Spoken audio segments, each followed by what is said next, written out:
Hello and welcome back to Introduction to Christianity 2 at Aoyama Gakuin University. My name is Reverend Christian Zebley. I'm the pastor of Redeemer Church of Roppongi in downtown Tokyo. We meet in Tokyo Midtown.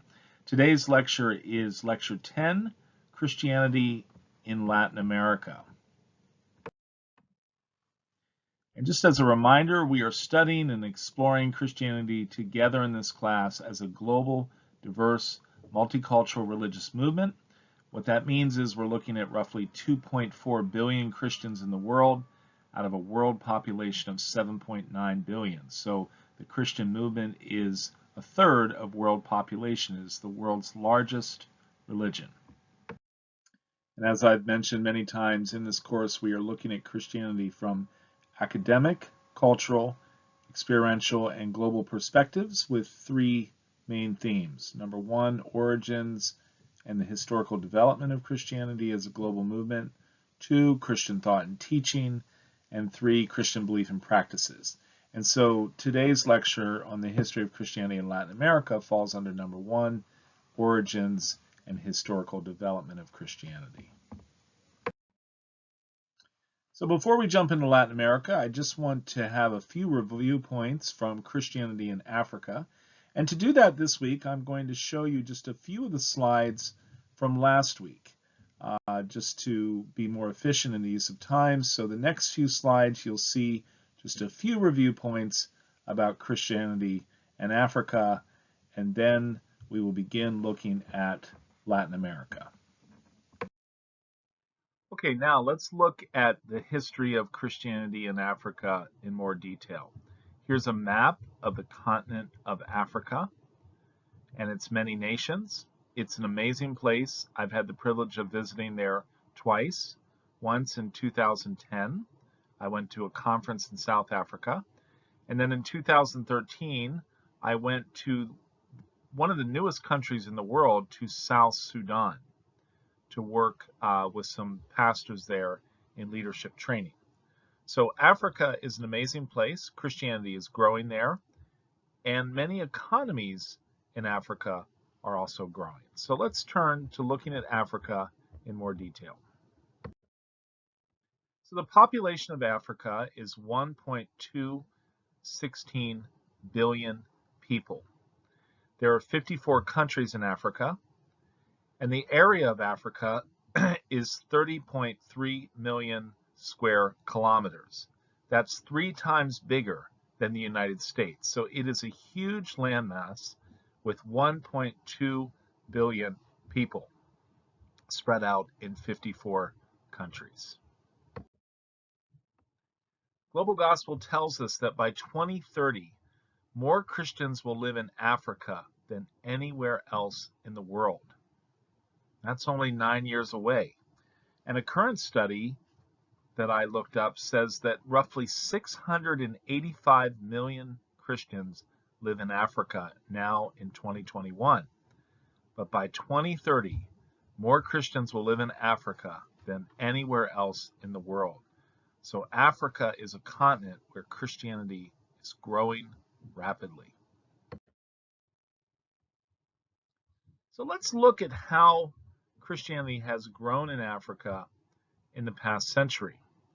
Global Gospel in this chapter shows us that in the early 20th century, Christianity was only 10% of African population, and Islam was 30% of the population, and 60% of the population were traditional religions. But in 2015 now, 50% of African population is Christian, 42% is Muslim, and 8%, only 8%, are traditional religions. So Christianity has flourished in Africa in the 20th century, and now in the 21st century, it is growing. And as we just mentioned, by 2030, the majority of Christians in the world will live in Africa.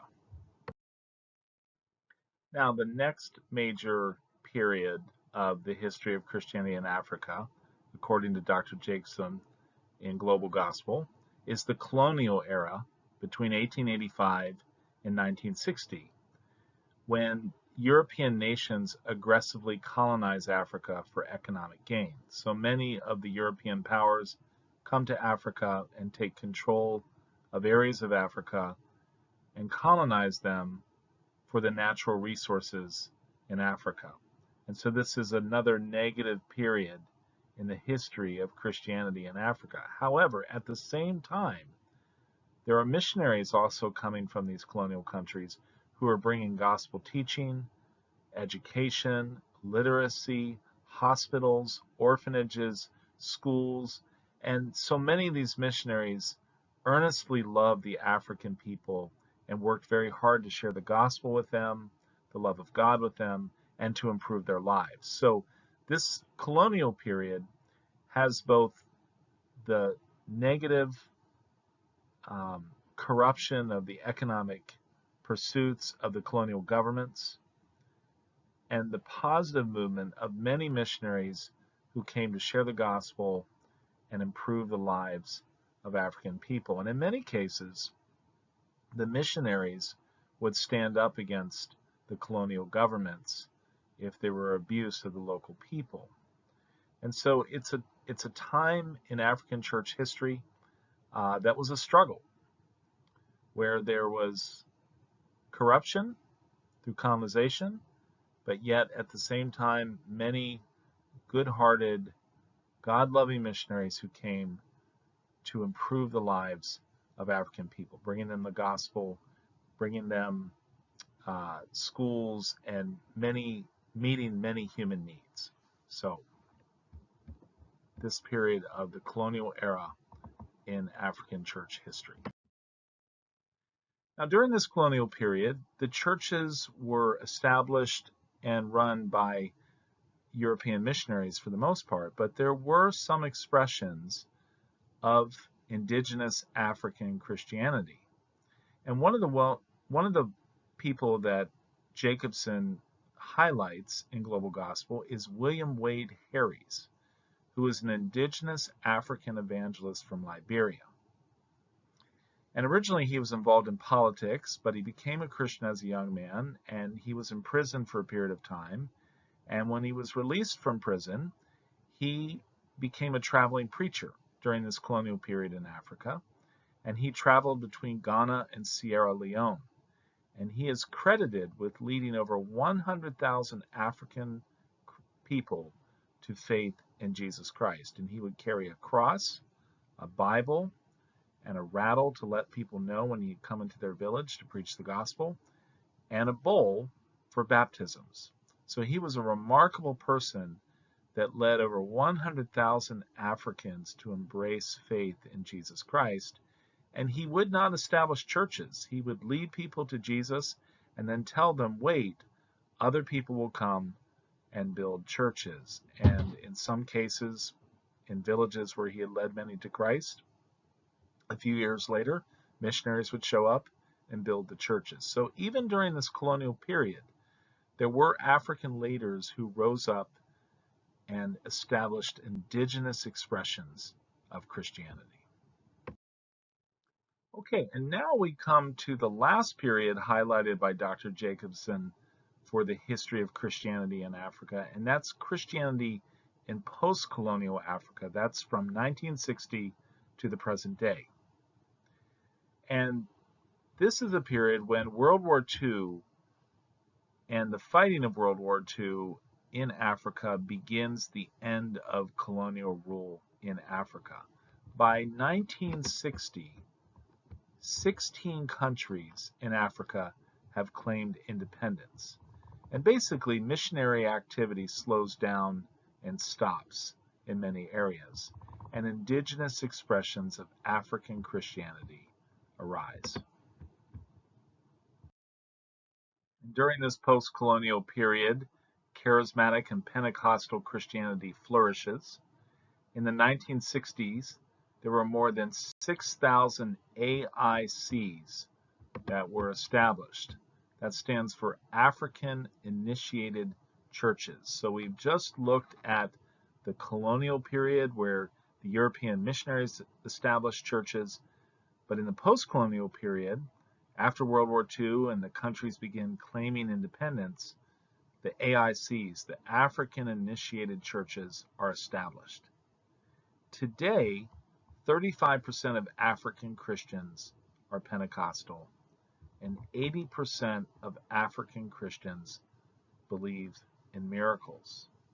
So we've just looked at these different periods of the history of the church in Africa. When European Christianity arrives, we see the tragic situation of the Portuguese Catholic missionaries becoming involved in the slave trade. We see the colonization of Africa by European powers. But when we come to this post-colonial period of church history in Africa, we see the growth of Christianity in Africa with these AIC, African Initiated Churches, and charismatic and Pentecostal Christianity that is flourishing today as well. Okay, that was some review points from Christianity in Africa last week's lecture, and I just used some slides from last week's lecture. Now we're going to look at Christianity in Latin America. And this portion of the lecture is based on Global Gospel, Chapter 4, Christianity in Latin America. It is a long, complex chapter, and I would encourage you when you read it to maybe focus on the first part of the chapter from pages 73 to 90. Let's look now together at Christianity in Latin America. Now, Latin America is an area of countries that run from North America into Central America and South America. There are 20 countries that are part of Latin America. Almost all of them are considered Catholic majority populations. The whole area has a population of 659 million people, according to recent estimates, and the size of the area is 19.1 million square kilometers. So this area covers a portion of North America, Central America, and South America, and the Caribbean nations as well. Here's a map of Latin America with Mexico in the north, which is part of North America, then down into the Central American nations of Guatemala, El Salvador, Costa Rica, Honduras, Nicaragua, and Panama, and then also the countries that make up the Caribbean, Cuba, and many other nations, and then down into South America, Colombia, Ecuador, Peru, Bolivia, Paraguay, Uruguay, Argentina, Chile, and Brazil. So this network of countries from Mexico in the north to Argentina in the south makes up the area we call Latin America.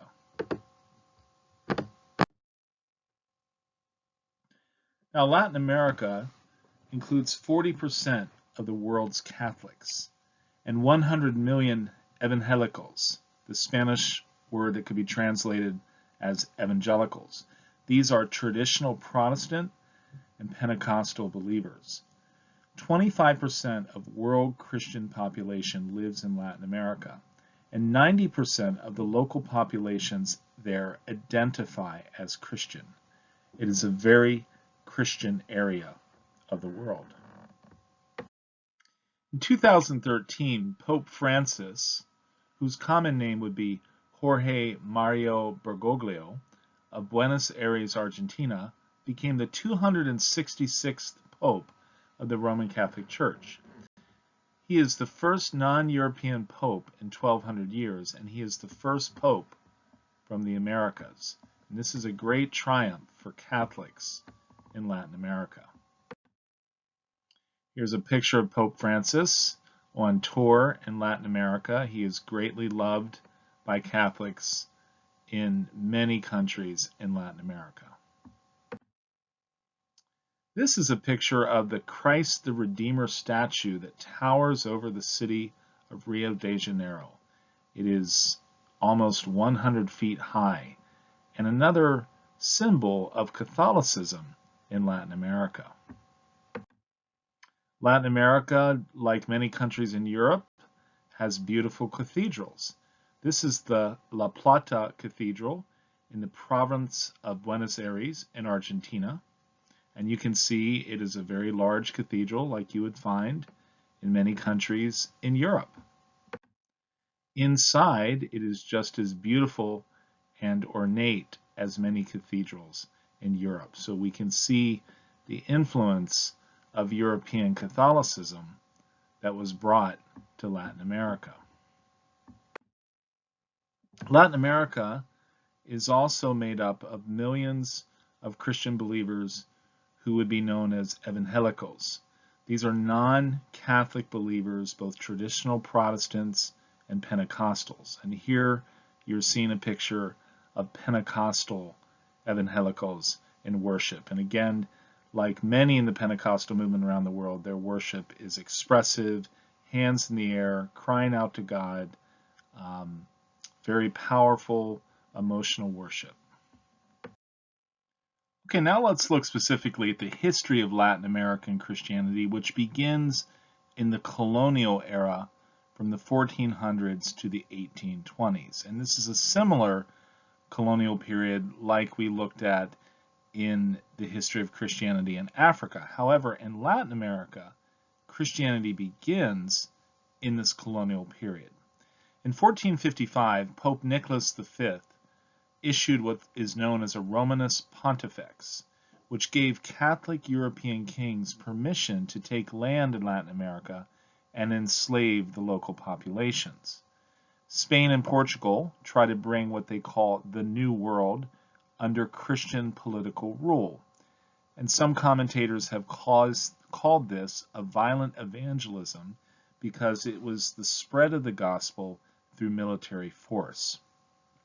In this period in Latin America, the church and the state worked together in this colonial enterprise. So from our perspective today, it's a very uncomfortable thing to imagine this, that Spain and Portugal would go out into Latin America using the military to spread the gospel, but that is what happened, and it's important to understand that, as tragic as that may be, to understand the history of Christianity in Latin America. What developed from this colonial period was a system called patronato. This is a system in which Spanish and Portuguese kings had control over the local Roman Catholic Church in the New World. So in this system, the state has almost complete control over the church. It's not a separation of church and state, but rather the state has almost complete control over the church. And you can see in this map the European countries that were present in North and South America during this colonial period. And so here in the pink you see the British that were up in what we would call Canada today, and then the 13 American colonies, and then the French were in much of the middle of the continent of North America. And then the Spanish are all the way from California into Mexico, into what we would call Central America, down all through South America. And then the Portuguese were primarily here in Brazil. And many different European nations had small colonies throughout the Caribbean.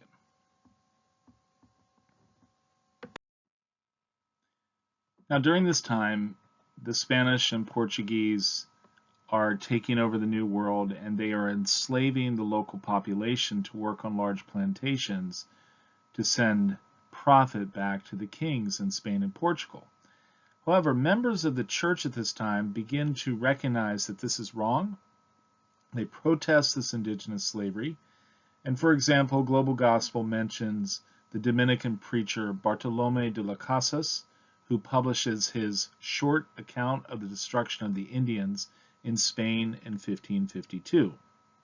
And that same year, the indigenous slave system is abolished because it is recognized that the local population should be considered fully human and respected as children of God. Now, as indigenous slavery in the New World is abolished, the Portuguese and Spanish settlers in the New World had a labor shortage. And what resulted was the African slave trade.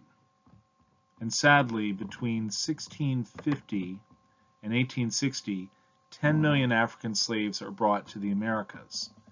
Last week we looked at the history of Christianity in Africa, and we saw how the slave trade started in Africa, in Congo and Angola with the Portuguese. And so during this time, we see how along these trade routes, 10 million African slaves are brought to work on plantations in South America, up into Central America, all throughout the Caribbean and sugar plantations, and then others are taken to North America to work in some of the southern colonies in North America. And so this is a very sad history, and it's also connecting the history of Christianity in Africa with the history of Christianity in Latin America through this African slave trade. 10 million brought to the Americas between 1650 and 1860. It's a very sad history, and one that the church needs to repent of, but it also needs to be understood that during this period, 10 million African slaves are brought to the Americas, which would change the ethnic diversity of Latin America for years to come. This is a picture of the Iberian Peninsula, Spain and Portugal, who were competitors during this colonial period. If you'd like to understand more about this period, I would recommend a very powerful film called The Mission that stars Robert De Niro and Jeremy Irons. And this film will give you a picture or more of an understanding of the complexities of the historical period. In this film, it tells the story of an 18th century Spanish Jesuit priest who goes into the South American wilderness to share the gospel with the local people of the region. That priest is played by Jeremy Irons. Robert De Niro then plays a slave hunter who is converted to Christianity and later joins the priest in his mission. When Spain sells the colony to Portugal, they are forced to defend all they have built against the Portuguese government.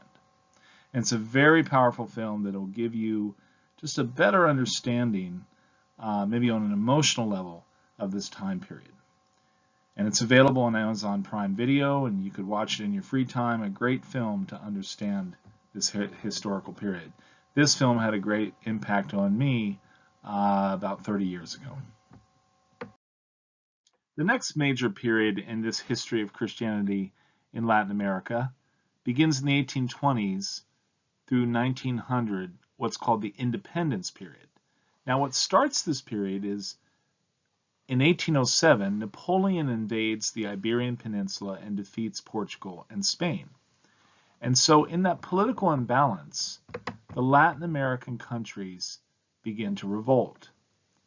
Paraguay claims freedom from Spain in 1811, Argentina in 1816, Chile in 1818, Colombia in 1819, Mexico and Peru both claim independence from Spain in 1821, and then Brazil in 1822. And this creates this period of independence in Latin America. What that results in is a period where the church and state begin to have conflict in colonial Latin America. So during this period of independence, the new revolutionary leaders of Latin American countries were in tension with the local Catholic Church bishops who were in agreement with the Pope in Rome, who is backing the original colonial governments. And so this is a great period of tension where in Latin America for hundreds of years the state controlled the church. Now the church is in tension with the new revolutionary leaders of Latin American countries who want independence and are fighting for independence from Spain and Portugal. And some local priests, the majority of priests would go along with the Catholic bishops, but some local priests actually supported revolution. And one One well-known revolutionary priest that Global Gospel highlights is Father Miguel Costilla in Mexico, who leads a rebellion against the colonial government in 1810 and is killed, but he is now known as the Father of Mexico. So what is interesting about this period is for many years the state controlled the church.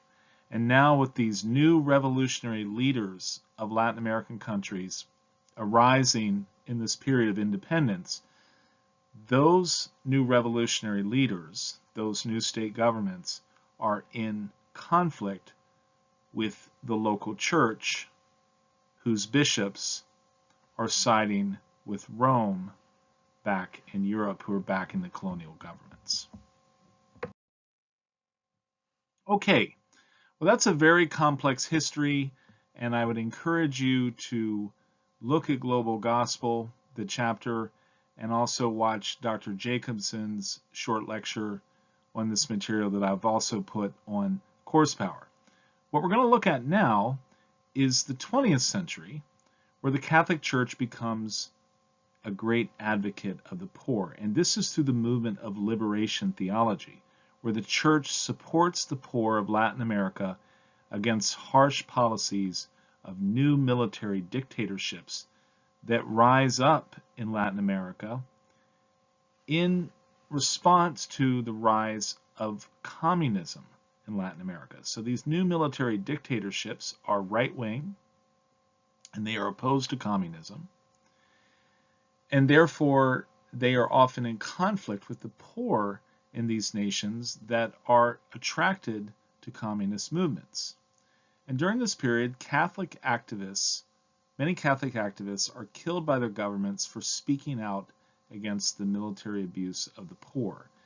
And Global Gospel shows that during this period in the 60s, 70s, and 80s, thousands of people disappeared and were killed by these military dictatorships. And Roman Catholic activists sided with the poor and spoke out against these governments. Latin America has always had the greatest inequality between rich and poor in the world.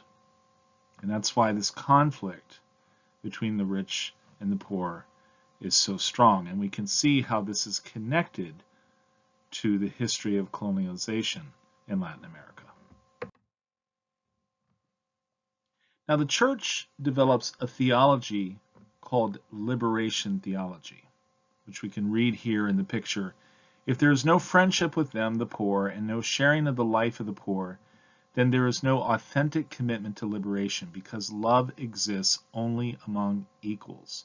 Gustavo Gutierrez, who is a liberation theologian. So liberation theology means the power to live with dignity in communion and solidarity with God and one another. And you can read that in Global Gospel, page 96. So the liberation theological movement is saying that the gospel requires the church to identify with the poor and to love them and to help them and to serve them. And I think this is a powerful thing that rises out of this tragic history of the history of Christianity in Latin America that was based on colonization and oppressing the people in Latin America. Yet in the 20th century, the church begins to side with the local people against these right-wing dictatorships. And one well-known person in this struggle was Archbishop Oscar Romero, who called the church to care for the poor in El Salvador. And he angered his government by doing that, because there were government troops in El Salvador who were killing poor people who were involved in communist movements.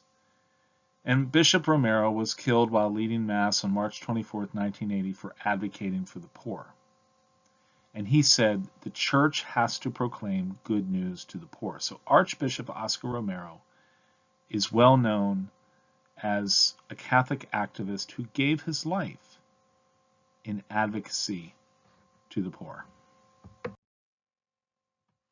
Pope Francis have said, none of us can think we are exempt from concerns for the poor and for social justice. Okay, the last thing we're going to cover in today's lecture is the rapid growth of the evangelicals in the 20th century. In 1970, 4% of Latin American Christians were considered evangelical, which means evangelicals. These are the non-Catholic people, both traditional Protestants and Pentecostals. By the year 2000, they've risen to 9% of Latin American Christians. And by 2015, they are 15% of Latin American Christians. So we can see this is a rapid growth from 4% in 1970, 9% in 2000, and 15% in 2015. Much of this growth among the evangelical population is due to the growth of Pentecostals. And today in Latin America, evangelicals are made up of 80% Pentecostal believers and 20% traditional Protestants. But they are a rapidly growing group within Christianity in Latin America. Well, that's it for today, and I want to encourage you to watch Global Gospel Latin America by Dr. Douglas Jacobson, the author of our book, Global Gospel. I've put that video on Course Power as well. It's only 24 minutes, and our lecture was a little bit shorter today. I think he does a great job covering even more material in the chapter, and I would encourage you to watch Dr. Jacobson's lecture as well. Your survey questions for this week for Lecture 10 are 3 questions. What is your impression of Latin America? 2, even with the difficult and painful history, why do you think Christianity continues to grow in Latin America? And 3, what do you think of the Catholic Church's support of the poor in Latin America? Please submit those 3 survey questions for your attendance by next Monday, July 22nd at midnight. Thank you very much, and you're all doing a great job on the survey questions. Thank you very much.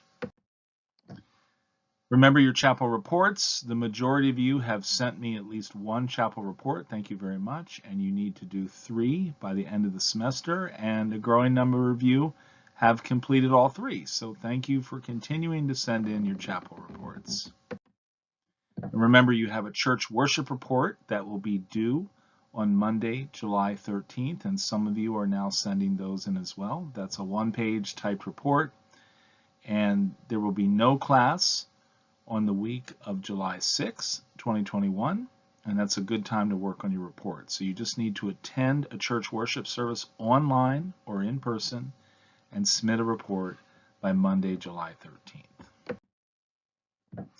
You also have a short reflection paper, midterm short reflection paper that's due on Saturday, June 26th at midnight.